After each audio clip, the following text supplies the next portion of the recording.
This Remax of Hot Springs Village property video is presented by Jim Harbor. Very cool remodel on this 2-bedroom and 2-bath home. A mix of modern and rustic. Open floor plan with kitchen, dining and living combo. New flooring, no carpet. New light fixtures. Kitchen has new granite countertops, tile backsplash and new appliances. Primary bath completely remodeled with walk-in shower. Guest bath updated as well. New screened-in deck and open deck area. Large tiled front porch with nice sitting area. Large storage area in the garage. Roof is 5 years old.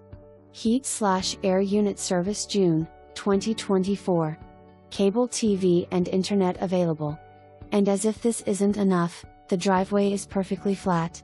Nice corner lot. Agents, see remarks for showing instructions. For more information.